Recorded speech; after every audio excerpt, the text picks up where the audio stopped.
So today we present our research on the freedom of peaceful gatherings in Ukraine, and DRI is registered in Germany, and this organization promotes transparency and accountability and development of democratic institutions throughout the world. And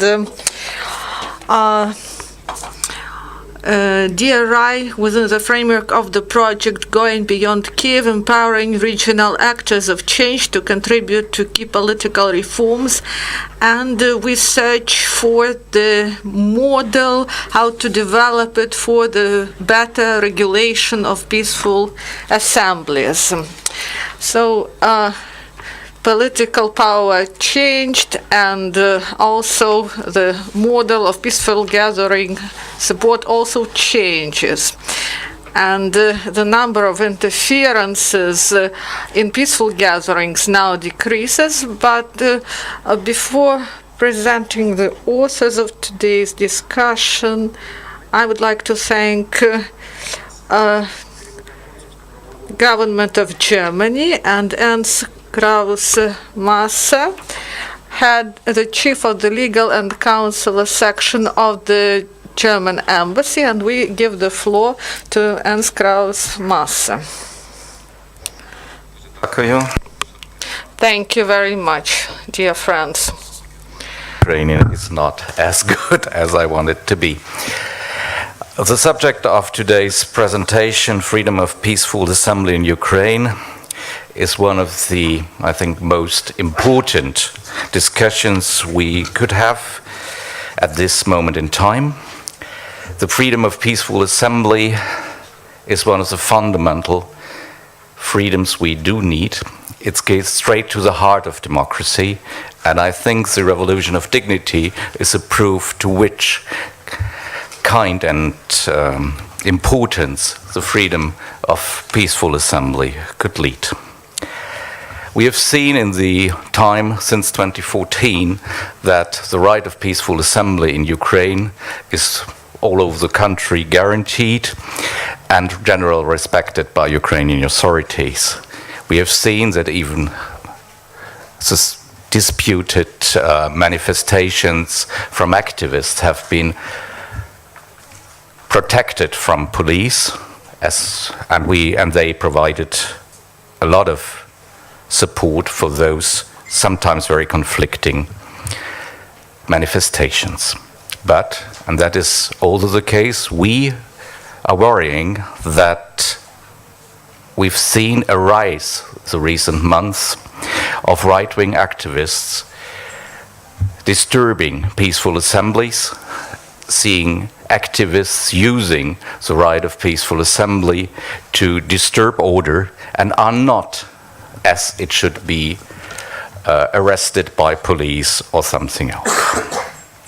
We see a lack of prosecution, and we see as well a lack of the application of the provisions against hate crimes here in Ukraine. And this is affecting, of course, as well the right of peaceful assembly. And I think this is the subject of today's meeting, we've seen that still there is no comprehensive law that would regulate the process of organizing and conducting events of peaceful assembly in Ukraine. And this is, in more than one respect, very shameful for Ukraine, because when there is a lack of provisions and regulations, you cannot, as a police, to provide peace and order in society, calculate the number you need. And then you have a small amount of manifestations and a counter-manifestation of double the size, and you can't provide them. And the manifestations, the demonstrators themselves, could not be sure that their right of freedom of assembly is protected. And therefore, I guess we need a legal framework to protect the constitutional freedom of assembly here in Ukraine. As well, these provisions should exclude any arms from being carried during these assemblies. And I think in detail the participants of the roundtable will discuss this, and I wish today's discussion most success. It's right in time and necessary. Thank you. Дякуємо, пане Краус-Маsse. Thank you. So, going back to the topic of our today's discussion, I would like to say that for Ukrainian legal system concerning peaceful gathering, there is high level of lack of transparency, and we would like to find out the options how to resolve this problem and what can be done to change the practice and to introduce some small changes or to introduce whole comprehensive new law. So I would like to present our expert, Mykola Hnatovskyi.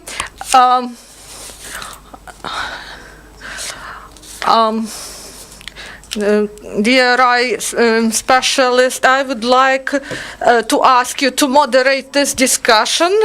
Kuibida and Maksym Sereda, Center for Political and Legal Reforms. These are the authors of this research. Mikhailo Smakovich, head of Cassation Court in the framework of Supreme Court of Ukraine, and Volodymyr Chemerys and Oleksandra Romantsova. So we would like to give the floor to our moderator. Thank you. Good afternoon, dear friends. Thank you very much on behalf of DRI for your participation in today's discussion. This discussion, as Masa said, this is timely discussion, and the issue of regulation of the right or freedom peaceful gatherings is the topic that is difficult and controversial. There are many points of view on this, and the approach that will be presented today. There is a basis that everyone can get, so it has good prospects to find a way to resolve these difficult issues through dialogue with the stakeholders and with those who really influence the resolution of these problems and those who are really interested and who deal with these issues. Today we are going to speak about freedom of peaceful assembly, but I would like to say that this approach, I believe that this is has good prospects, and in the framework of this approach, we can reinforce democratic institutions in our country. So the basis for today's discussion is the research, and we have two authors of this research, and I would like them to present this research for us, and also to hear the comments, and then other participants will have the opportunity to express their attitude towards this problem. After this, we will have time for some short comments in the framework of the panel among those who are the main participants, and I believe we will have enough time for Q&A session. So first of all, I would like to give the floor to Roman Kuibida. Thank you very much. Good afternoon. A year ago, DRI organized on the basis of the Parliamentary Committee on Human Rights a discussion, started discussion concerning freedom of peaceful assembly, whether it needs regulation, and if so, what it should be. And the result of the round table have shown that in many years after the decision of Rizzo case by Human Rights Court, we continue the discussion about the special law that concerns freedom of peaceful assembly. Do we need such a law? And this issue was discussed, and there are different opinions on this. Some people believe that this is the opportunity to provide some guarantees to protect freedom of peaceful assembly. Others believe that this can be used by power to legalize those limitations that existed before. And we believe that we wanted to find consensus and to resolve the most problematic issues concerning this. And for this, jointly with DRI, we've proposed a methodology and implemented it. The essence of this methodology is we established who the stakeholders are, who are the main actors, who are connected with the freedom of peaceful assembly. This is the public, police, judges, and local government. And also we added one more actor, the representatives of the business, because freedom of business, it also relates to the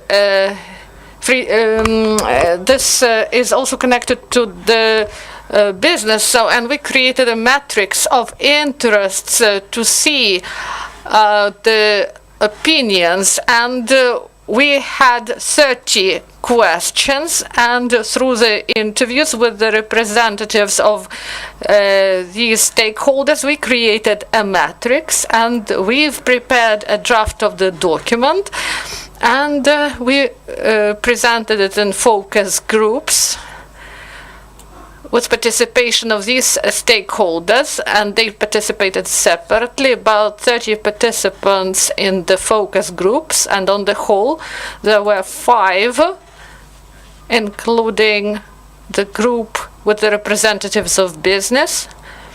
And based on the results of the focus groups, we formed a document that shows the way that can be supported by all stakeholders, all interested persons, taking into account that those interests are common, they have prospects, and where we have discrepancies and gaps. So it's not high time to raise these issues. So why did we decide to analyze the content, not the form? My colleague will tell you more about it. Sereda will tell you about it in more detail, and he really contributed to the preparation of this document. Thank you. Thank you very much, dear audience. I will start with positive messages. I would like to greet all of us, because the discussion which we had in 2012, in 2013, 2014, and what we have today, the situation with the freedom of peaceful assembly differ. In 2012 and 2013, there was a large number of bans on peaceful assemblies, very huge figures. Previous bans, they should have been extraordinary decisions. In 2017, we didn't have any ban issued. During the whole history of application of this prohibition, the Article 195.1, it allowed to apply restrictions on peaceful assemblies. Some 70 to 100 fines were applied, were imposed, as well as arrests on the participants in peaceful assemblies. Today, last year, we have only 5 administrative fines. They shouldn't have been imposed, but progress is obvious. Then, why we are here if situation is good? Not everything is so good. There are some problematic issues we face. They have not been resolved, and anytime they can play not to the benefit of the freedom of peaceful assembly. So what the problem is, in Ukraine, in some towns in the eastern Ukraine mostly, there are local regulations restricting the freedom of peaceful assemblies.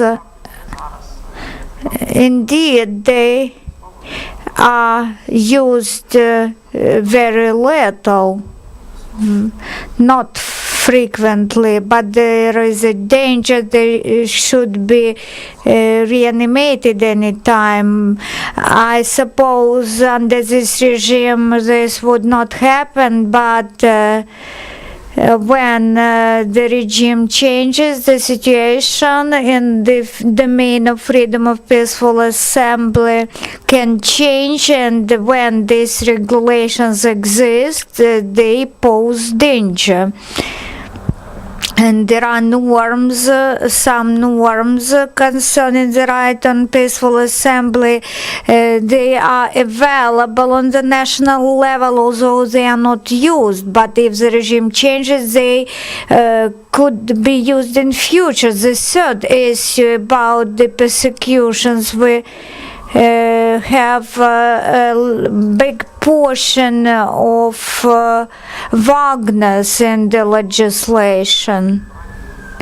The freedom of peaceful assembly preliminary bans concerns not only preliminary bans that could be imposed by courts, it is also law enforcement bodies possibility to restrict the right on peaceful assembly during this rally. Abuse of power is still present selectively. For some peaceful assemblies, the tents are destroyed and dismantled. What is important, we experience the problem with the lack of opportunity to bring to responsibility these law enforcement officers. We often cannot identify those law enforcement officers who are intended to protect the manifestation, but do vice versa. And in this research, we try to address the matters concerning balancing the rights of peaceful assembly participants and other persons. I mean the right to peaceful assemblies when it is exercised in the squares, but sometimes this right could be exercised in the places which are owned by someone. We had such situation when some people tried to hold the peaceful assembly in the retail and supermarket, in the shopping mall, but the owners of the shopping mall, they were against. What is the priority, the right of ownership or the right to peaceful assembly? There are situations, there are cases where there is abuse of peaceful assembly right, when some group of people block roads. Blocking of roads is not, sometimes it is not an abuse of the right to peaceful assembly, but there are some cases where it is disproportional. So in this research we address this issue, what to do with such cases. all these issues, all these problems, we tried to discuss with the participants. There were over 30 of them, and they represented different groups of population and stakeholders. There were several groups, joint positions, partially joint positions, and where the groups in which some field is for compromise. And in this survey we also addressed positive obligations of the state as to peaceful assemblies. They are available, they exist, but they are mostly known at the expert level, people who are engaged directly into this domain, because the positive obligations, they are present more in the European Court of Human Rights. If we talk to our law enforcement officers, they are not aware of them. So always we have a question why there is no regulation. Is it efficient? So we address this problem as well in our research. Now I will tell you about our outcomes and recommendations. First, the first group of recommendations concern the issues of what should be cancelled or reformed. We are talking about the local regulations. Article 185, which provides the opportunity to impose fees for the violation of the procedure of peaceful assemblies. This article should be either cancelled or amended. Discriminatory provisions are present in the legislation concerning the organizers of strikes, trade unions, because even we were surprised when we saw in the legislation such provisions where there is no time for advance notice about manifestations, but the organizers, they are set this period, these deadlines. We propose to cancel them. We believe that this could be conducted via amendments to some laws. The second proposal in our research concerns so-called regulation of the procedure of peaceful assembly. It is most controversial. Every focus group had the largest discussions on these issues. Even in the same focus group, the same stakeholders representing the same interests, they have different opinions. We believe that we should move towards understanding the regulation of the procedure of peaceful assembly as it is in European countries, not to create any opportunities to ban something, to ban manifestations, but for the state to fulfill its positive obligations. How can we achieve this without conflict? We believe that this procedure, conditional procedure of regulating peaceful assemblies, it should not be obligatory at all. It could be some recommended set of actions. which are sent to a stockholder who will decide to hold a peaceful assembly for the first time, so that he sees any frame. His right should be guaranteed if he follows the recommended procedure. Then the state will ensure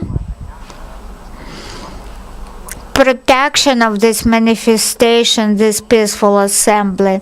This could be useful for vulnerable groups of populations, for example, assemblies of LGBT community, groups voicing out ideas which are not supported by the majority of population, and for those groups it is very important that the state protects their peaceful assemblies. So at least any recommended deadlines for notice should be set, so that they know where to apply, and so that they have legal opportunities if there is no protection on the part of the state, so that they can reimburse the damages. Afterwards, the other group of issues which we addressed, it was the rights of peaceful assembly participants. We know that the abuses among law enforcement officers are numerous. For example, where assemblies install tents. Sometimes law enforcement officers say that the tents violate the rights of urban development, but the law enforcement officers, they approach not all manifestations, but only some of them. This could be amended in the legislation. We proposed to amend the legislation on urban development, for example, similar to the noise level. Development. The participants should have the guaranteed by the law right to install temporary structures, and these temporary structures, they should not be subject to the regulations on town development. I also wanted to mention sensitive issues related to the conflicts between the ownership right and the right for peaceful assemblies, and also the issue of blocking the streets. Upon consultations with the focus groups, we decided that it is better not to amend anything in the law, but during the discussion and research, we saw that there are not enough researches into this issue, so they need further discussion and survey and research, and new proposals should be developed. Mr. Maksym, after so large and extensive introduction, everyone present here knows about the scope of the problem and the methodology used by the authors. So there are three versions: and comprehensive law, spot changes to the law, or just changes to the practices without changing the legislation. These three options were proposed for discussion, and upon the analytical work and the research, the conclusion was to introduce amendments to the legislation.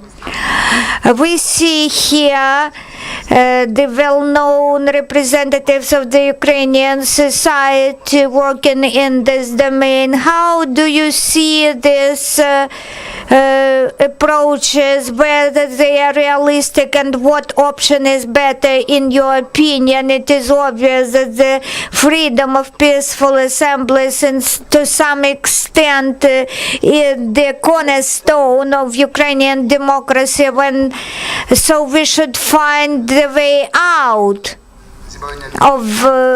And the way out usually we can find in Ukrainian society via peaceful assemblies. Indeed, the survey is very valuable in the first term for Ukrainians. Ukrainians have good traditions of peaceful assemblies and using them peacefully. What is important, the trend also is to bring us to communication with the public authorities, which guarantee and realize protection of manifestations. Whether we want or not, every issue on the agenda for public discussion via peaceful assembly, it evokes a counter-assembly. So communication in some civilized framework and ensuring this communication between two assemblies very often is loaded on the shoulders of law enforcement officers. So their positions are also important in the light of this research. We should understand that the police and its units, which are obliged to organize security of manifestations, they should have procedures, algorithms or directives how to fulfill their obligations. Now the Center of Civil Freedoms coordinate the Civil Watchdogs Azon group NGO. So we observe and we train policemen how to protect manifestations, and we raise their public awareness of the international standards of guaranteeing peace during manifestations. The policemen usually smile on us. On the one hand, they say that it is possible, but one man even said, but the Maidan revolution example demonstrated that it is better if you do not have an identification badge, then you cannot be easily made liable. I mean, the unit, which was composed of 1,000 people and who were used during the Maidan revolution. Yes, policemen, they often say that we want law, and it should say what protesters can do and what they cannot. It should not restrict the freedom of peaceful assemblies. For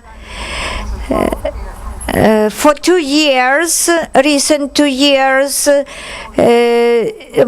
it is very full of creative ideas how people demonstrate their ideas recently.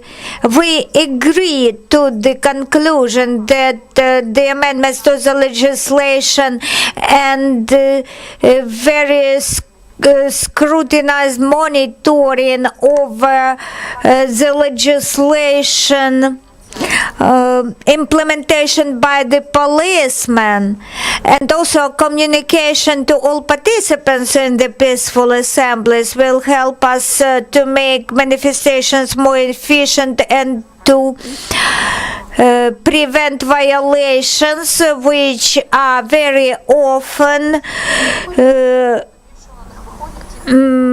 are only called abuses by policemen, because policemen usually say that ordinary people do not go to manifestations. Only paid participants take part in the manifestations. Of course, some paid participants sometimes exist, but when we give some examples to the policemen of the topics which they feel emotional about, then policemen understand what scenes can make people to go to the streets. We asked policemen about one case when a criminal killed the policeman. Would you then go to the manifestation? And policemen said yes. They answered in affirmative that they do not need any payment to go to such a manifestation. So the optimum decision would be to introduce amendments to the law, both for peaceful assembly participants and for law enforcement officers. Maksym Latsyba, head of the program of the Civil Society Development Program. And now we would like to give the floor to a person who really contributed. We have many young people here in this hall, but maybe everyone knows Volodymyr as one of the first who implemented this freedom when it was not introduced in the legislation. Even now, it is still not so well introduced in the legislation. And Volodymyr has the opportunity to look at this issue through long prospect from where we travel, where we are today, and what are the ways how to overcome this problem. I am person who really work in practice, and Maksym said a lot about this problem, and this is really important. Thank you. We thank GRI for raising this issue. And it is great that we have opportunity to gather and discuss these issues.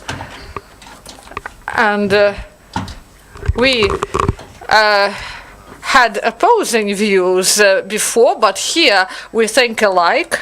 And of course we need introduction of changes to some legislative acts, because a number of laws, they are connected with freedom of peaceful assembly, and the decision of the Constitutional Court that cancelled some provisions in law concerning freedom of religious beliefs, and also now we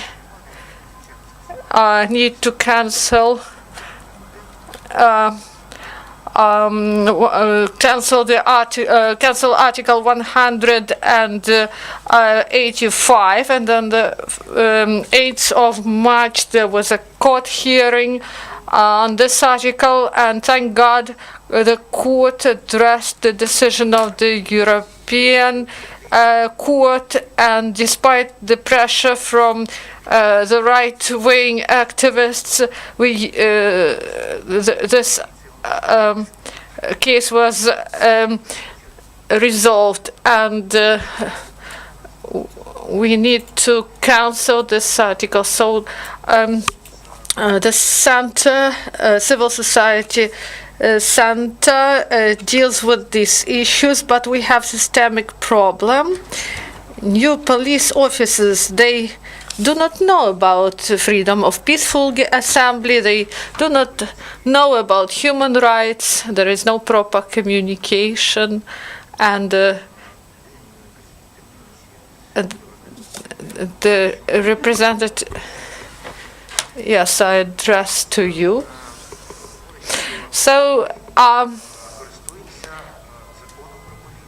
they use the law on police, but the decision of European courts, people in police service, they do not know about these decisions. And there should be proper training of police officers concerning this issue. One more thing. If there is no specific law on this, we should speak about normative act at the level of the Ministry of Internal Affairs concerning the behavior of police officers in the course of peaceful gatherings.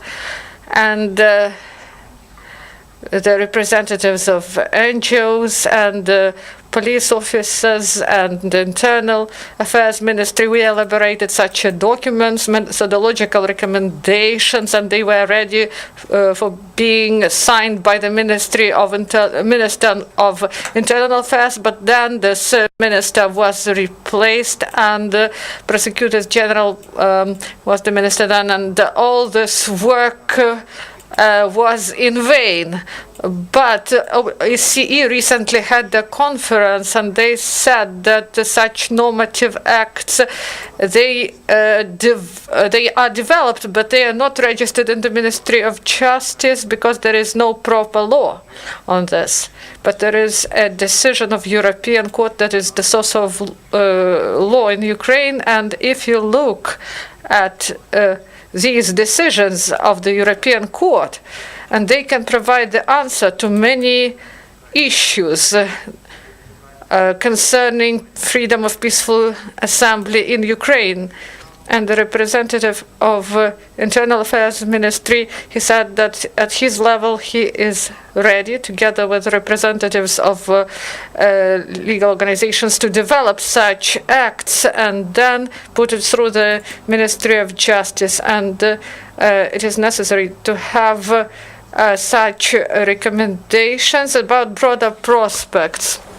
Now we see the trend concerning freedom of peaceful assembly after Maidan. So these limitations, these restrictions now reduced, but there are systemic problems, and unfortunately we cannot resolve systemic problems. There are systemic violations connected not with the law, not at the legislative regulations. They are connected with attacks on peaceful gatherings. These attacks are made by ultra-right organizations, representative Nazi organizations, especially after those events that happened on Hitler's birthday this year. And last year, the representatives of such organization injured the student Stanislav Sergeyenko, student who now seeks refuge in Germany. So this problem is systemic. Some assemblies, it is impossible to hold them, or the organizers just reject holding them because they fear attacks, or if they have them, so they are surrounded by aggressive people and the police is inactive or even help. And police officers, they do not prevent these attacks or even help the attackers.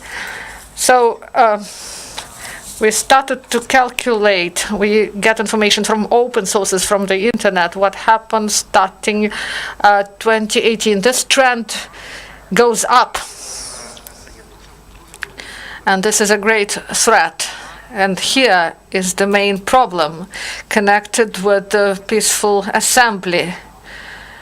And it is really practically impossible to hold events on some topics because people will be attacked. This is anti-war, anti-fascist, LGBT, feminist events, and acts of social protest on some topics. So these actions, they are nearly impossible to hold. So I faced the situation for the first time that in Kherson Oblast, now in Kryvyi Rih, this person is. So 5 years sentence was given to the person, and the article is the counteraction to law enforcement officers, because this person was against mobilization. And this is also the issue of the freedom of peaceful assembly. Unfortunately, now we will see what will be on the 1st of May, on the 2nd of May, and on the 9th of May. We will see this. And this is the main problem that exists today concerning the implementation of the freedom of peaceful assembly. We have the law. And no law allows attacks on assembly, and we have decisions of European courts. There are obligations of law enforcement bodies concerning freedom of peaceful assembly. Nazi activities are forbidden, but they exist, and police do not prevent these things. And I would like to say that what is going on in the main office in Kiev, but there is a unit of patrol police headed by Mr. Zazula, and there is no complaints about this unit, but there are other units. People who had these units at the level of deputies of the main office, they demonstrate open political and ideological views, and it is not acceptable that people who had such units, they should not demonstrate their own views in the course of these gatherings. This is unacceptable, and this trend that is the main in violation of the freedom of peaceful assembly. And we understand the recommendations to change the position of the Ministry of Internal Affairs and the police, and the main, they should implement their positive obligations. They should not participate in violations supporting one side. But I doubt that in today's political system, in today's political leadership, that this is possible. I doubt this. So one more important aspect that was mentioned in the reports of the monitoring mission of UNO, freedom of peaceful assembly. This is not an abstract right. This is one of the main, together with the freedom of expressing opinions and the freedom of associations. This is the main rights concerning realization of the voting rights. And when we have such violations concerning freedoms and attacks on freedom of speech and freedom of associations, you know that next year we will have presidential and parliamentary elections. We won't be able to have democratic elections if we will face the same situation as we have now. Thank you, Volodymyr. And I believe that a number of problems you've mentioned, we will be able to go back to them at the stage of comments and during Q&A session. These are acute issues. Now I would like to welcome once again Mr. Smakovich, and it's a pleasure to have you here with us. So these legal discussions, its legal component, it starts at this stage based on the Vorontsova and Smushkovich case by European Court, and there is possibility to see it as a direct order to have such a law, but there is such an interpretation of this fact. So today, judiciary in Ukraine doesn't have proper means to resolve and settle these issues connected with freedom of peaceful assembly. Thank you. Good afternoon, dear participants of the event. This is a great pleasure for me to be with you today because the freedom of peaceful assembly is our common freedom and we should provide it. And including, it should be provided by administrative courts.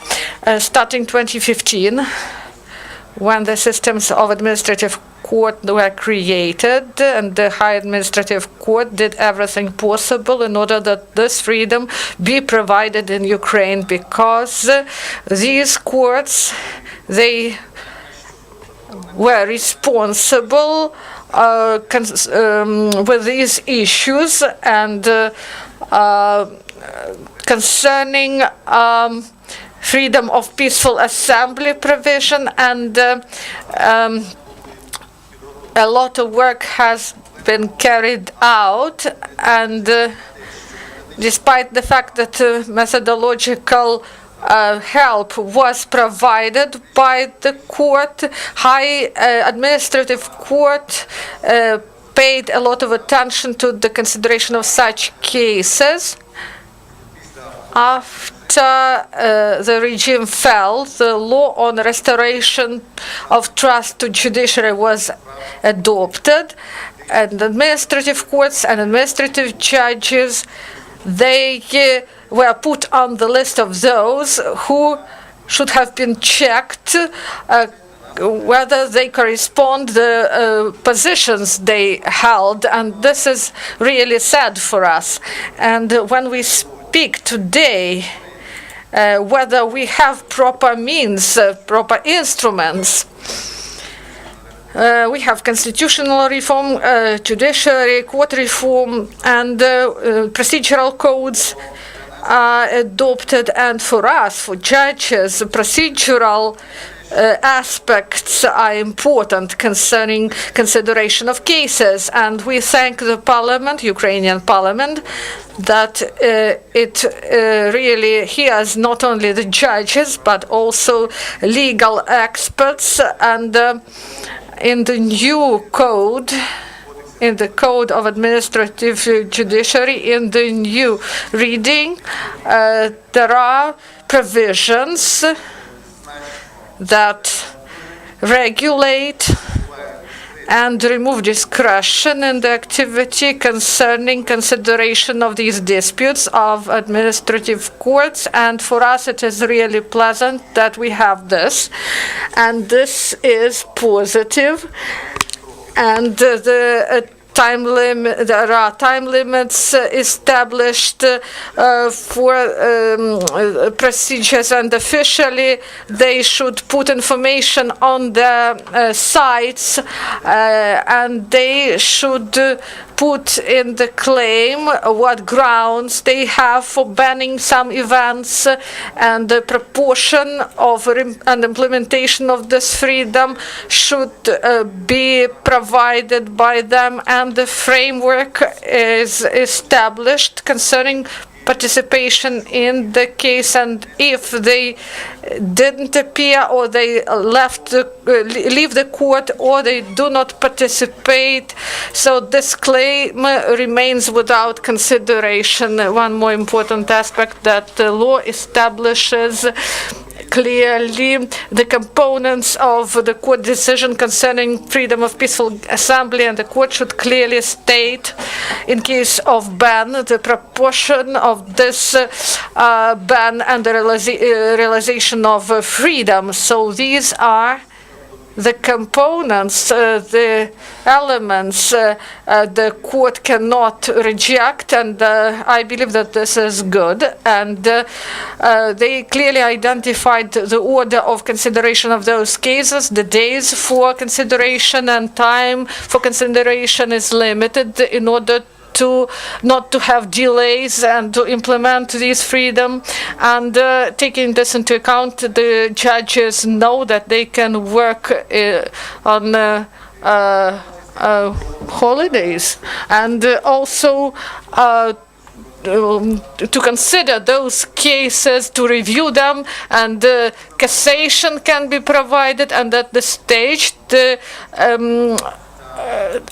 this body will consider this after the gathering was held or after this ban was introduced. So the Cassation Court can review the decisions made by court, whether they are correct, and we are really glad that there are such changes. So we have all the instruments, all the means to provide for consideration of such cases according to international standards. And it is pleasant that the Constitutional Court took such a decision in 2016 concerning the fact that the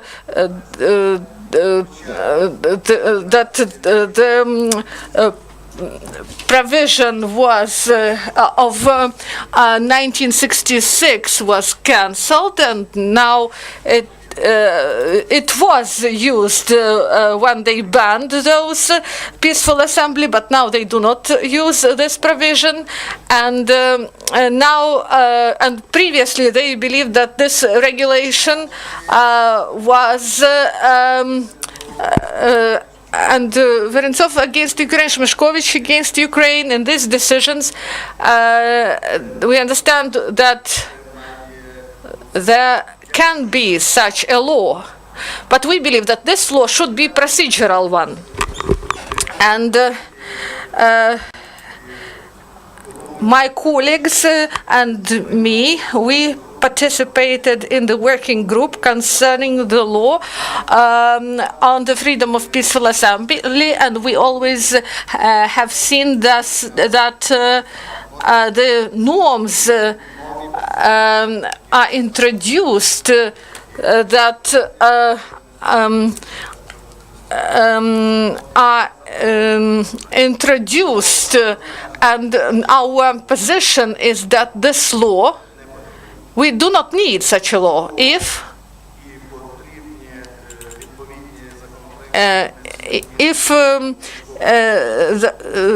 there are changes needed. There should be procedural norms that are needed without adoption of the law. So today, when scientists and legal experts look at the Article 39.2 of the Constitution of Ukraine, they come to conclusions of whether these should be procedural norms or the norms of material right. I believe that what concerns the freedom of peaceful assembly, it's enough for us to have material law. This is Constitution, Article 39, and Convention, Article 11, and about the. So we believe that these should be procedural norms. I would like to thank once again DRI for their work, and we will hold a seminar for judges, and we will use the results of this research, and we will invite our colleagues, and 80% of problems that are connected with this work. This is not about courts, but judges as citizens of Ukraine, as people who should protect freedom of peaceful assembly. They should know about all the problems connected with the realization of this freedom in Ukraine. Thank you, Mikhail Ivanovich.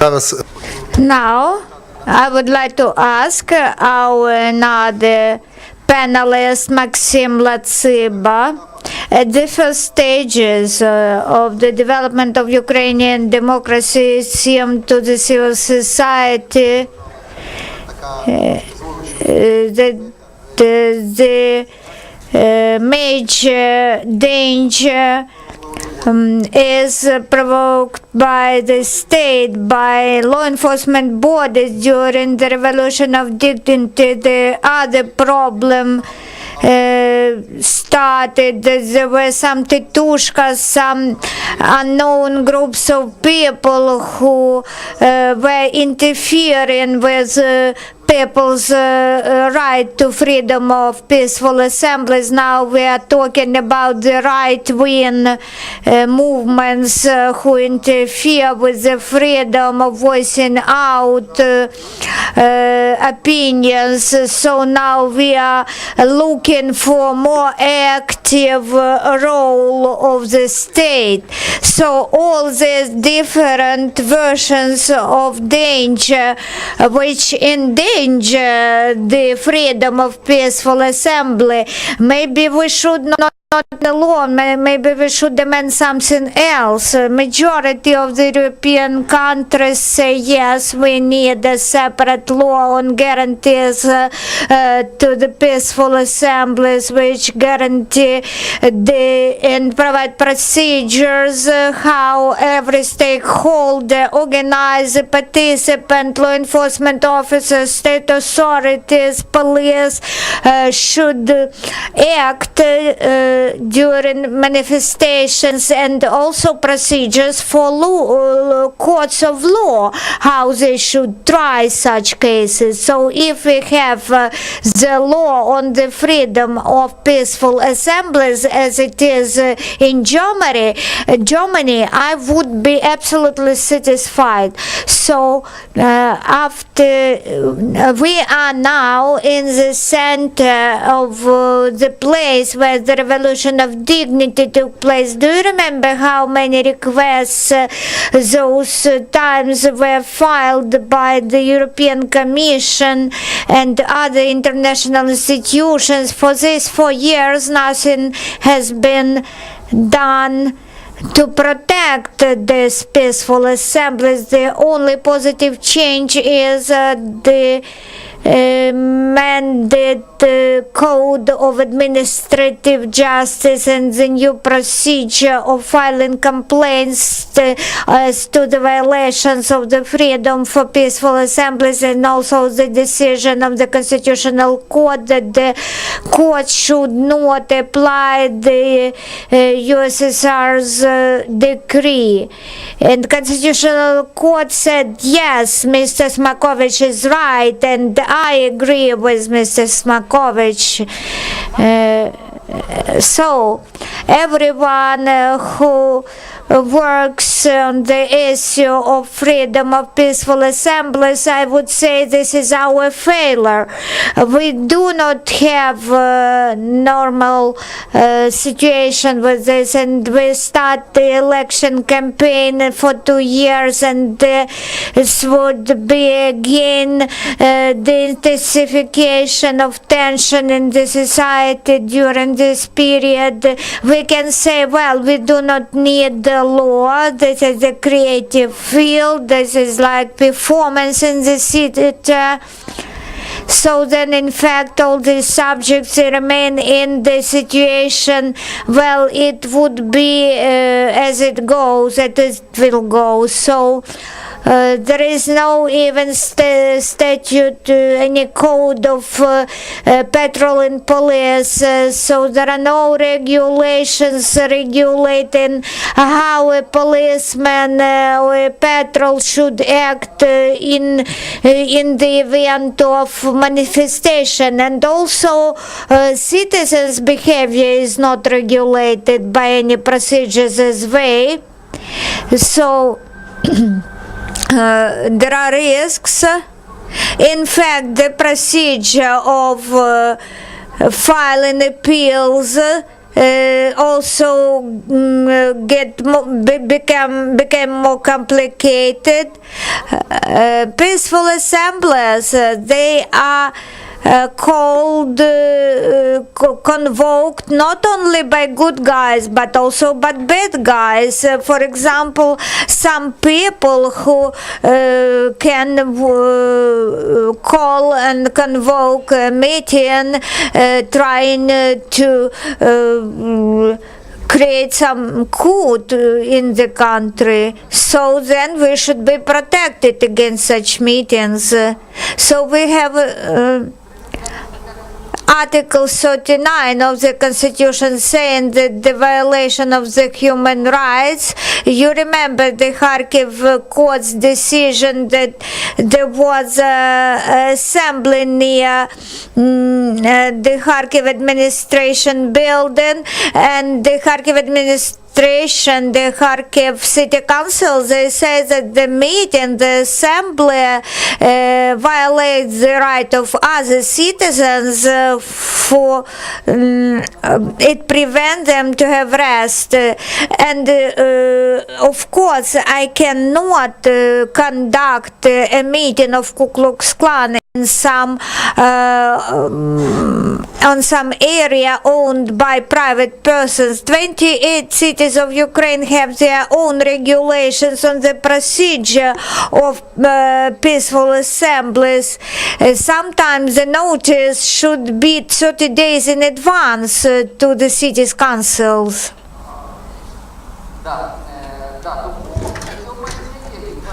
So we have 28 limitations. For example, waste collection agreements should be signed, and the police should be notified. The Kiev Council have not cancelled the decision on procedure of peaceful assemblies when Maidan revolution in 2013 was banned. It has not been cancelled. Even the Mayor Klitschko is saying, but we do not use it. You do not use it, but you have not cancelled it at the same time. So now citizens who are organizers of peaceful assemblies and policemen are now the stakeholders because the courts went aside. So in fact the situation is chaotic, and this is a big challenge. I am very thankful to DRI and the Center of Political and Legal Reforms for trying to find the way out of the situation. I continue to support the law, separate law that should be adopted and that should provide all provisions with clear-cut definitions and clear-cut procedures. The recommendations prepared by DRI and the Center of Political and Legal Reform, I agree with them, I support them, and I am ready to agree that some stakeholders, they are afraid of having a separate law. Well, we can introduce an article in the law and amend some codes and secondary law. I am ready to go this way. The main is to provide legislative guarantees to the citizens. Thank you, Mr. Maksym. DRI has already held a discussion based on the research of Mr. Kuibida whether we need the law, a separate law. This policy paper, this programmatic document of DRI, you have it. And now the discussion is highlighted item by item. It is divided into specific problems and focused on the way out we are trying to find and the stakeholders in this domain. Now we have the time for questions and answers. After that, within 30 seconds, please summarize your opinions.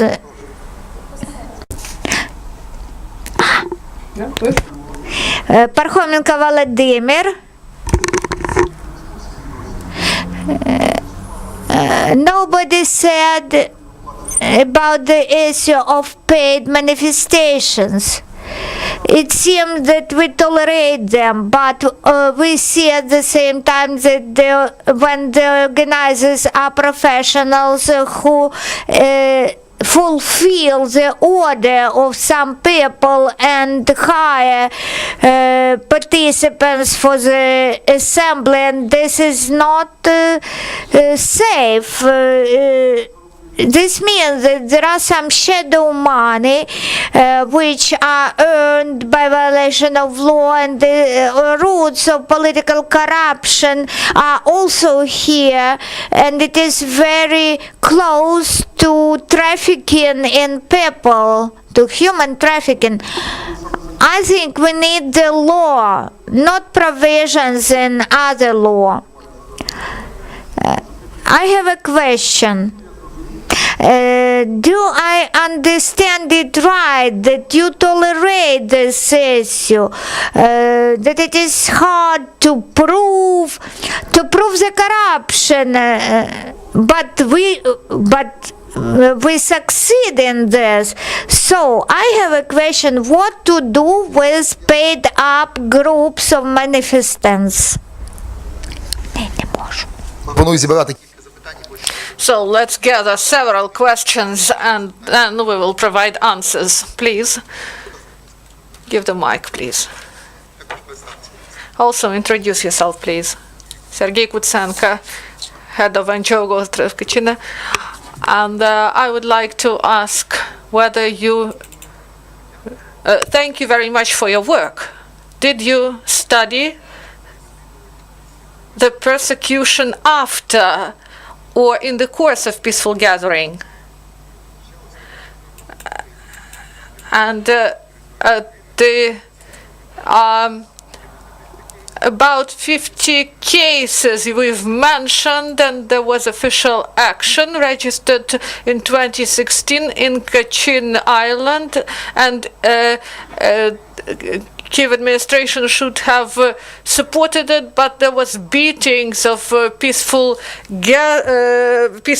protesters, and in 2016 there was beating of this peaceful people, and this case is still not investigated, and peaceful citizens, they are still prosecuted. And how to support these people who take part in officially registered assemblies, and what to do when police do not investigate against those people who attacked peaceful citizens. Thank you. Do you have other questions? So please, one more question.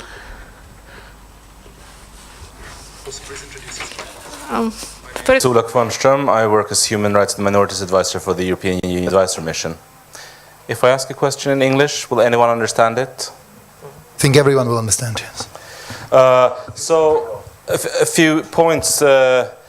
First of all, to Ms. Kuibida and Mr. Sereda, thank you very much for your intervention.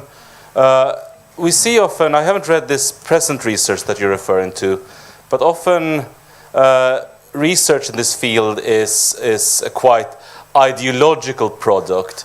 And often this research is a very conservative input into the debate, an input that kind of stands against necessary change. So my question to you is, how can this research be a progressive product that can be used for positive change rather than against it? Next to Mr. Smukovic, in my understanding, the findings of the European Court of Human Rights presupposes that Ukraine should adopt both procedural and substantial amendments to its legislation. Substantial in the sense that it must allow the police to effectively protect rights. So how will that be addressed if we can only make a procedural reform? And finally, to Mr. Chemerys, I think, if I understood your presentation right, you are in favor of training the National Police of Ukraine on the findings of the European Court. And indeed, this is very important. But I think this is also a very blunt tool for change, because it's very difficult to train 100,000 police officers on very sophisticated findings of the European Court. So therefore, I think it's necessary to have a legal change, and then the law must be translated to operational standards to be used by the national police. Do you agree with me? Thank you very much. Thank you. Отже, у нас є наразі 5 запитань. Так, я коротко нагадаю, які були запитання. Перше питання. So the first question was about paid assemblies and the position of the authors of the research concerning this. Next, whether you studied the persecution of peaceful participants of peaceful gatherings. Also, there was a question in English. There was a question to the authors of the research about progressive role of this research in resolution of the problem, because many research are ideological. And the question to Mr. Smakovich was that the European Court on Human Rights, Shmushkovich case, they declared that Ukraine should adopt the law that will have procedural and material aspects,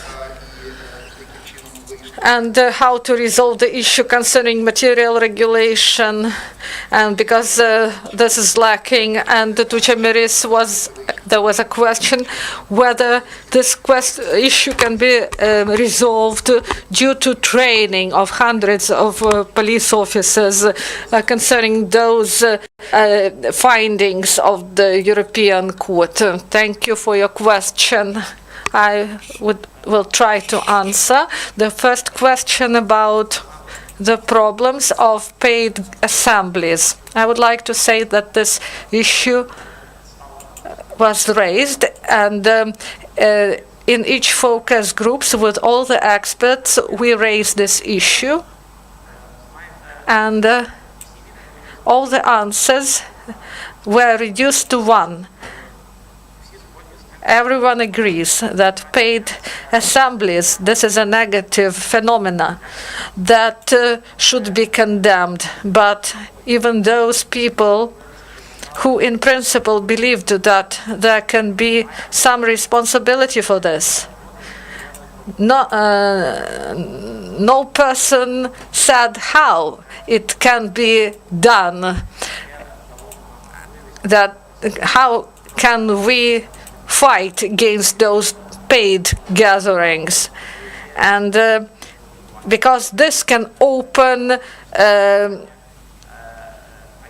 an area for abuse. If someone paid to one person, whether all people of this gathering were paid. We understand who titushkas are, and we understand if a group of people gathered and they can just show that people were paid for participation just to discredit this gathering. So in focus groups, the experts, they didn't propose any resolution from this situation, and we as authors of the research, we are open for proposals. We are ready to discuss them further. Concerning the second question, the persecution of the participants of peaceful gatherings, honestly speaking, this issue is not really well presented in our research, because all the actions, all the persecutions after the gatherings, this is about criminal proceedings, this is about crime. We understand that inactivity of police in some aspects, but this cannot be resolved because this is the issue of the efficiency of the law enforcement system. The question from Mr. Poole, how this research influences and how it differs from the previous ones. So, and why it is not an ideological research. This research was planned. We wanted to see joint positions of the stakeholders previously. Each interested party wrote articles, analytical papers in which they grounded their approach. And we tried to speak with all stakeholders and to present compromises. And in today's discussion, we've discussed positions, not proposals, that are in this research, that were expressed in the research. But this is because not everyone was able to read our research. And the question was to Chemerys and Smakovich, those changes that we've proposed in this research, they raise concern, and people said about protection of peaceful assemblies, and this is obligation of the state. And I believe, and I agree with you, that if we take into account that law enforcement bodies, they do not agree to have some instructions without special legislation, so maybe in the law, national police, there can be some norms envisaged there. So these norms should be about the protection of participants of peaceful gatherings. So if a person addresses, there should be a right that is guaranteed that the state will provide protection. And if I do not address, so if I do not use the procedure established by law, I should understand that the state may not just be in time to help. And if I want to hold some feminist events several hours before it starts, and I promote it on the internet, and I understand that some people would want to disrupt it, and police is not informed about it, or they just pretend that they do not know about it, that this can end badly. That's why we believe that some positive obligations of the state should be envisaged by the legislation. In this case, it would be easier for the participants of peaceful gatherings, for sensitive groups. It will be good. Thank you for this grounded answer. Thank you. And now, Roman. Так. The question was, and I would like to add, I would like to say about the conflict of interest we experienced as the researchers. We represent the Center of Political and Legal Reform, which for a long time, jointly with Latsyba, we were standing for. Since the time of Yanukovych's reign, we need this law. As we thought, it was a chance. This law was a chance to limit the violations of the state.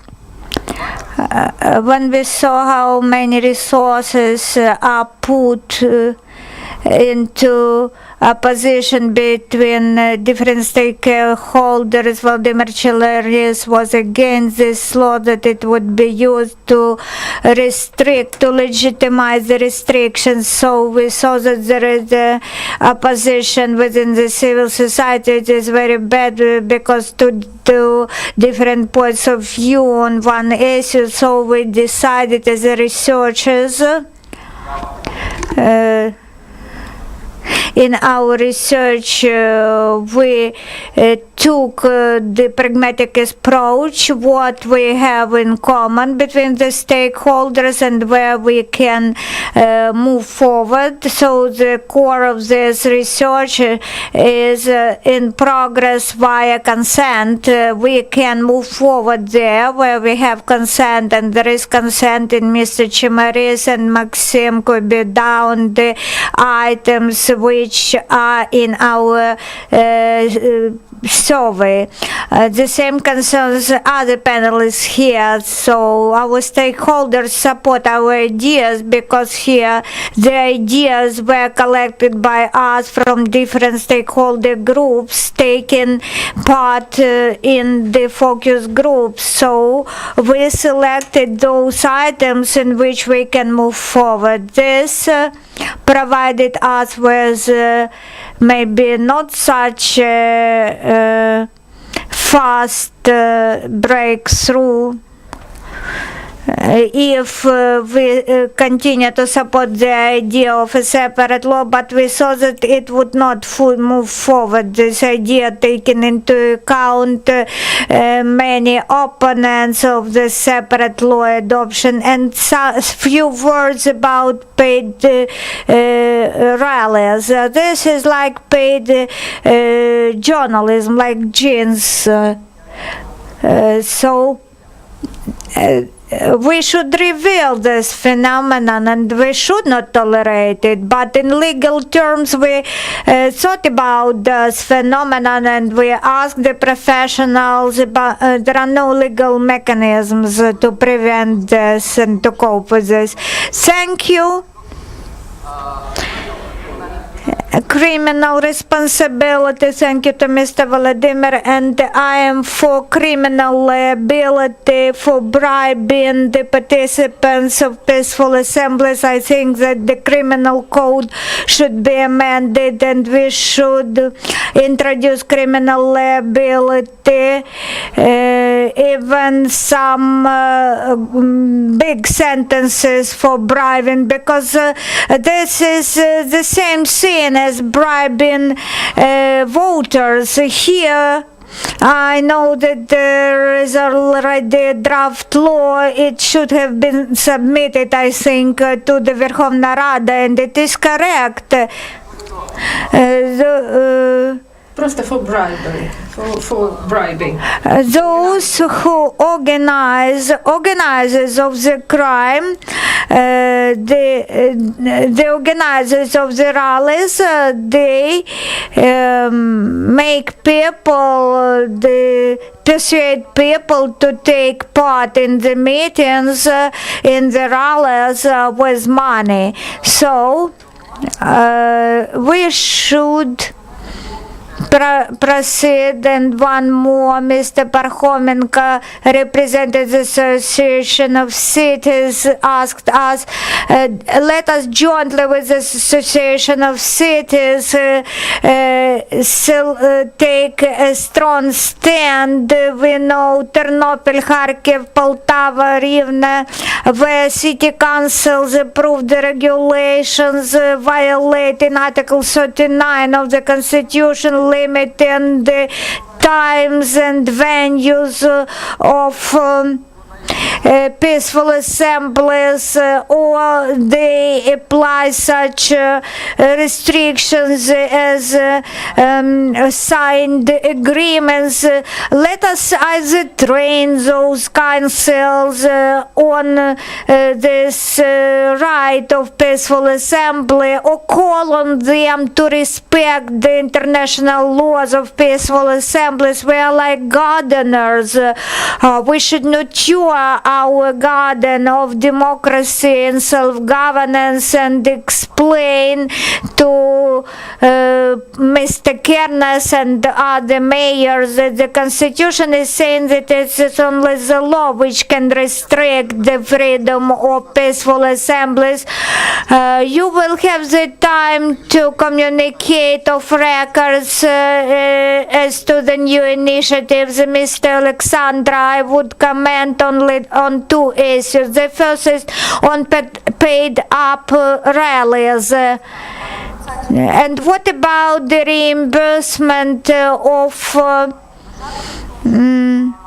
expenses? Is it a bribe or not? And if the rally is several days long, then people can need some amenities. So here a person can join the rally for some other reasons.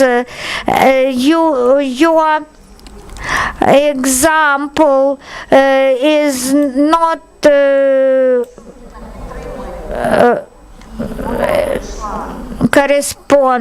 it doesn't correspond to this. If some person joined the rally, this is the decision of a person. It would be a significant restriction of the freedom of taking part in a peaceful assembly. The Center of Civil Liberties take an active part. We are proactive in training the policemen, and we know that such lectures are recommended to policemen. This is not a systemic training, but putting into systemic training curricula the topic of OSCE OSCE published the text in Ukrainian on the rights of peaceful assemblies, on the international law. And if we have even hundreds, thousands of policemen, hope we will not need so many policemen ever. But I hope that all units of the law enforcement system who will ensure the safety of peaceful meetings, they should be trained systemically on these issues, and the understanding would change, because unfortunately so far they have the same mentality as they used to have during the Soviet times. They ask where your permit is. First, as to the paid-up meetings, the draft law, which Mr. Gerashchenko submitted 2 years ago, but it was revoked because it was criticized, because I think the problem of paid-up rallies is not in the freedom of peaceful assemblies, but in the region of those money. There should not be any responsibility of participants of peaceful assemblies. There is a party for life. It is picketing the Ministry of Healthcare now, but the management of this party is blamed in pain for this rally. But I have not seen any person there who would say that they are for Ms. Prun. They are sincerely against Ms. Prun, although they are paid for this rally. This is not bribe. Bribe is the other category. The problem is in other things. As concerns the legislation, procedural legislation, I am thankful to Mikhail Ivanovich that he has developed the amendments to the Code of Administrative Sanctions. We are not saying also about one law. We are talking about Article 185. Material law is not creating one law. It is amending the whole array of legislative acts which concern the freedom of peaceful assemblies, as concerns persecutions after the rallies. This is a huge problem. Stanislav Sergeyenko was attacked. You remember when the Minister of Finance was thrown into the face, thrown a cake into the face. The person was sentenced for his speech at the meeting. at the rally. We not only the state persecute the participants of the rallies, but also the right-wing activists. They also persecute the activists who partake in the rallies. When law enforcement officers persecute the activists, this is more honest. You know who is persecuting you. And when the law enforcement officers hire ultra-right-wing activists to persecute someone, this is terrible. The policemen, they should be legally aware, but I think we have enough experts who are here who can explain the policemen the decisions of the European Court of Human Rights. Thank you for your questions to me. This means that I am a judge, a citizen of Ukraine, and a participant of various working groups working on this law. As a judge, we need the law. The law will dictate where we can gather, where we cannot gather, how we can gather, who can gather. But as a working group member, when I see that these draft laws already say the bans, who cannot participate, who cannot organize, where we cannot gather, this means that the Verkhovna Rada tries to ban rallies in some places which are provided by the Constitution. So I support this. This law should be a procedural law, and the European Court of Human Rights does not dictate that it should be a material law and procedural law. This means that there should be law about the procedure of trying the cases in courts, and as concerns ensuring the law and order by policemen, this should be prescribed in special laws on the order, which is to be maintained by law enforcement officers and their behavior. This is our position. Thank you very much. I would like to propose to our panelists 30 seconds for comments they want to voice out. And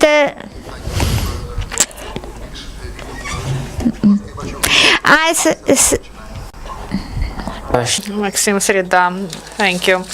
Once again, I would like to comment about what was said. I believe that European Court on Human Rights in 2013 proposed to adopt a special law because Shevchuk, the judge, won't provide the opinion otherwise that the European Court is not right. So I believe that the European Court believed that this was the way out of the situation, but I call on the participants of the meeting to speak about what divides us. Let's focus on what can be done by joint efforts, and I believe that such thing as the change to legislation concerning development and the guaranteed right to use tanks, and I do not see any problems and concerns here. So we can do a lot if we wish to do something. So I would like to say that yes, we've discussed it here, and these views, these different views, they will remain, they won't disappear, but it will be difficult to reach progress if such a law is adopted. We should find something that will unite us, that will move us ahead, and we can discuss, we can dispute and we can reach in the future some agreement, but I believe that here we identified what unites us, and we can move forward in the implementation of ideas that unite us. Ukrainian people had never had protected right for peaceful assembly, neither in Tsarist times, nor in Soviet, nor in independent times. So we do not have such a right, and I believe that this is the responsibility of our generation to build such a system of protection that will include necessary legal guarantees and practices of work of police and judges, and I believe that this is the personal shame of everyone who is on this panel. If we postpone and delay this resolution of the issue to the next generation, if these 6 people won't build the system, there will be personal shame on all those 6 individuals. Please, you are given the floor. So, as a judge, I would like to say that this is an urgent issue about the people who can address the court, and these are local government, local organizations, and we want that only those people, such as law enforcement bodies, that they can would be able to address the court, because these bodies, they are responsible for order, for peace and order in the implementation of these matters. And also the changes should be introduced in the local government, and the councils should have proper obligations. And about the freedom of peaceful assembly, we should work on this issue, and I would like to say first, the biggest problem is the systemic violations of freedom of peaceful assembly connected with ultra-right violence, and there is open support or inactivity of the law enforcement body. Second, these violations disrupt democratic process in Ukraine. This is the main what I wanted to say. Alexandra, thank you. I would like to stay within time limits. I would like to remind to you that freedom of peaceful assembly, this is a right that protects all other rights. That's why we should not regulate it too much, because this will create more problems for protection of rights. But there should be constructive dialogue between those who provide this right on behalf of the state and those who plan to use this right, this freedom, and this is the most important goal. And this research tries to promote this freedom, and we hope that in the legislative area everything will be done in order to help to resolve this issue. Democracy Reporting International continue to work on this topic. This decision, this research, this approach reflects the attempt to find the proper approach and to find compromises, and a lot has been reached, and we hope that this will be used by those who are able to submit proper legislative initiative, and those who will adopt this initiative. And I would like to thank the participants of the discussion and all those who are here, who really discussed this issue that is so important for Ukrainian democracy. Thank you.